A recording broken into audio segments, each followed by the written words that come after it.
So, the Seahawks have a lot of good things coming, but which players are going to have a breakout season? Let's rock, and I'll get into it.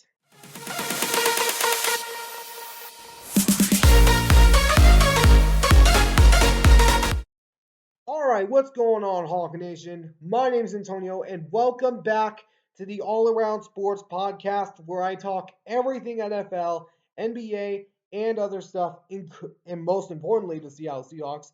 May not be rocking it right now because of my Mariners hat. The Mariners season is currently going on right now. But today, we are going over my top five defensive players and offensive players to have a breakout season this year because we all know that Mr. Mike McDonald is now with the squad. So, of course, we will see what happens with this squad.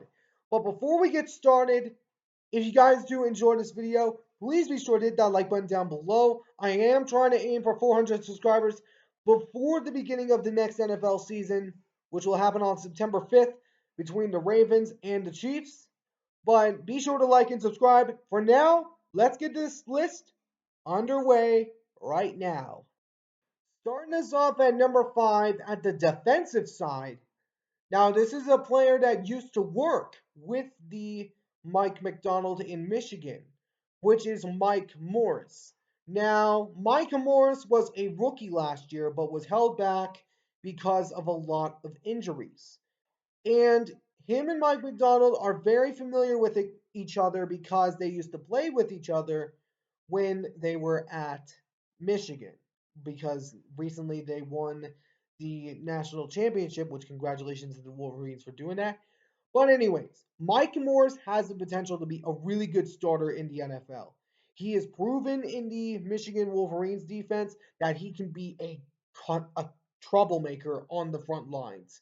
And if he can show that he can be a really good player and not sustain any kind of injury, this guy could be a really good piece for the Seattle Seahawks defense. But Mike Morris is at number 5 for the defensive side. Now, number 5 for the offensive side. This is the only O lineman that I have in this list, which is Charles Cross. Now, this guy has been really good as of late. But now that he has Christian Haynes, who only allowed one sack in his time at UConn, now joining that group, this run game should get better, which I'm hoping they do that run game because I want more of that run, pass stuff. I want any more of that predictable. But anyways, I do believe this guy is going to be really good this year. He's going to grow. Hopefully, he doesn't get any injuries. So we'll see what happens. But Charles Cross comes in at number 5 for the offensive side. At number 4, this cornerback came from the Cincinnati Bearcats in the draft, which is known as Kobe Bryant. Not to be mistaken for the Lakers' Kobe Bryant that had 5 NBA rings, but the Seahawks' Kobe Bryant. This guy, I have seen potential in him for years. And with a cornerback room as stacked as it is, I believe Kobe Bryant is going to have a great season. He has been a total troublemaker in the secondary. He can cause really good things to happen for the Seahawks defense. And I believe he's going to be one of those big major pieces for the Seattle Seahawks secondary this season. Maybe might play safety because they need that help in the secondary in the safety room right now. But Kobe Bryant I have at number 4 of the defensive side. At number 4 of the offensive side, I have a player that was acquired in the Russell Wilson trade that we all know went very poorly for the Denver Broncos.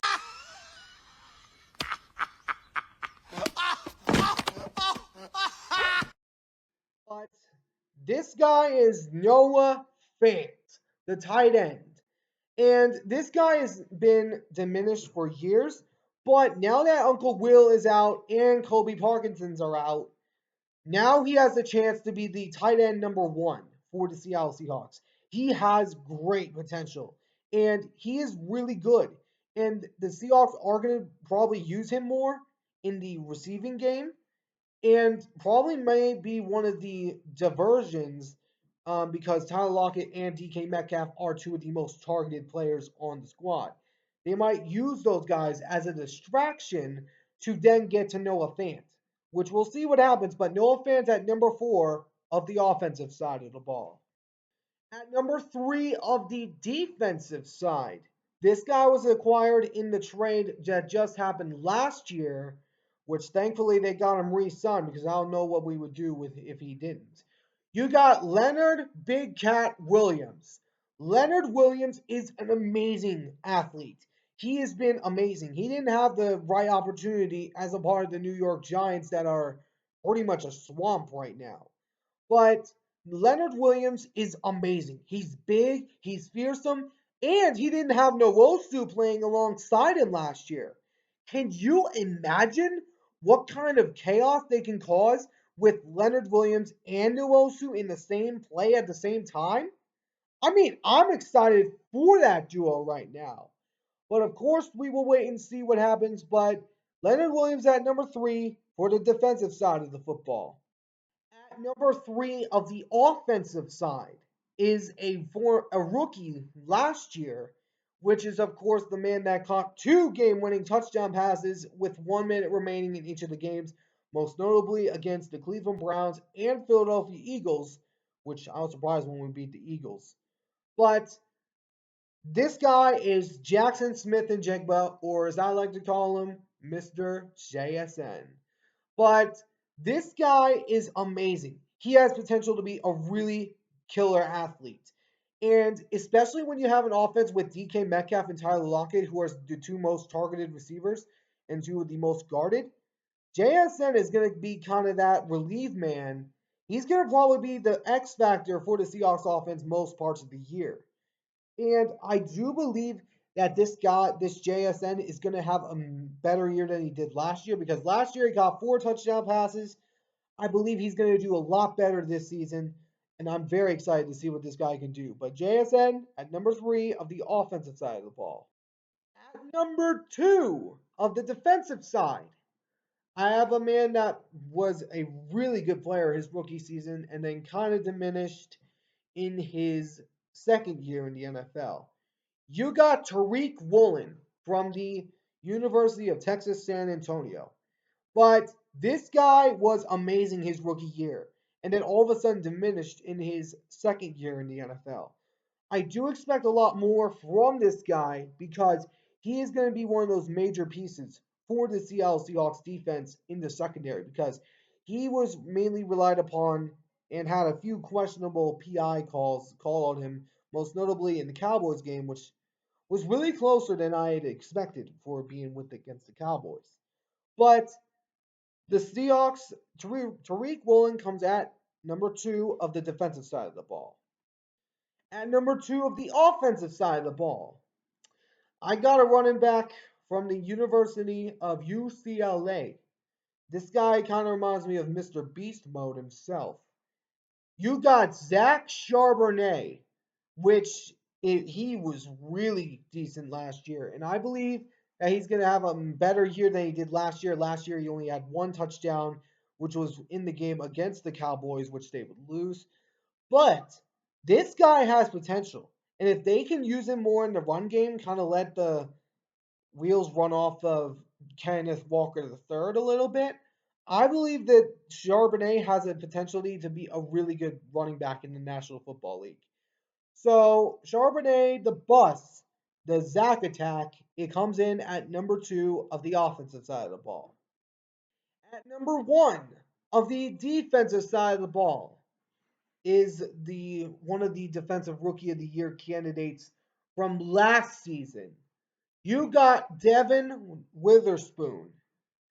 Devin Witherspoon had a decent year last year, had a total of 1 interception that, of course, got returned for a pick 6 against the Giants. But this guy is amazing. He has so much potential around him. And at first, I was questioning him when they drafted him ahead of Jalen Carter. I was very questionable at that time. But now that I've seen him play, I can see why they took him at number 5. And they recovered from that pick last season by drafting Byron Murphy. But this Devin Witherspoon is going to be a lot better than he was last year. And this is only the beginning of his peak. This is only the beginning. So we'll see what the young kid can do. But Witherspoon comes in at number one of the defensive side of the football. And number one of the offensive side of the ball, which had a down year last year, I'm hoping he can do a lot better this year and maybe combine for 15 touchdowns. DK Metcalf. That's right, I'm putting him up here. DK Metcalf, even though he's been really good, we still want to see that really big breakout season from him. And I really hope that the Seahawks can re-sign him soon because I am not buying these false rumors of him being traded. I am not buying them at all. But the Seahawks DK Metcalf is their key piece. He has been compared to the great Calvin Johnson, also otherwise known as Megatron. But DK Metcalf is going to have a breakout season this year, and that's why I have him at number one of the offensive side of the ball. But to recap the list for the viewers, I have DK Metcalf at number one of the offensive side, Devin Witherspoon at number one for the offensive side, Zack Shern at number two for the offensive side, Tariq Woolen for the defensive side, JSN for the offensive side, Leonard Williams at number three for the defensive side, Noah Fant at number four for the offense, Kobe Bryant number four for the defense, Charles Cross at number five for the offense, and Mike Morris at number five for the defense. Let me know what Seahawks player you guys think is going to have a breakout season this year. Who do you think is going to have a breakout season if there's anyone on here that I did not mention? But if you guys did enjoy this video, please be sure to hit that like button down below. Subscribe if you haven't already. I'll catch you all in the next one. Ciao for now.